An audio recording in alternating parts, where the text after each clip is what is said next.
I remember when we moved from Ecuador over to Venezuela, and we stopped at one of those roadside food stands. We were driving several hours. We said, well, let's just stop and get some fresh fruit. Nice fruit stand on the side of the road.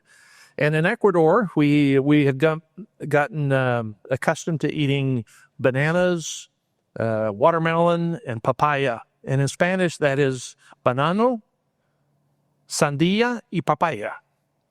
In Venezuela, we figured they would have the same fruits. So when we stopped on the side of the road to this fruit stand, we said, do you have any? Banano, papaya, and sandía. They said, no, we don't have any of that. We thought, oh, cool. Venezuela has different fruit than Ecuador has. We're going to find out what Venezuela has. So we said, what do you have? They said, we have cambur, patilla, and what was the other one, Joan?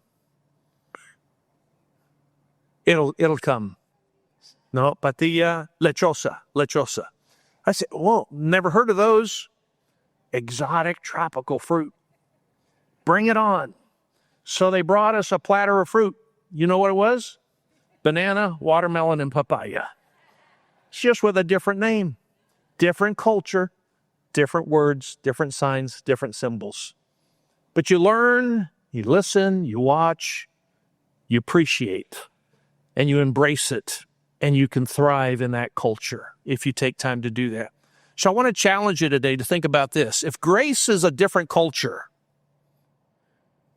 how do we learn to thrive in a culture of grace? How do we learn to watch for the opportunities for God's grace to be poured into our life in a grace of culture? And how do we watch for the opportunities to be channels of His grace for others in a culture of grace?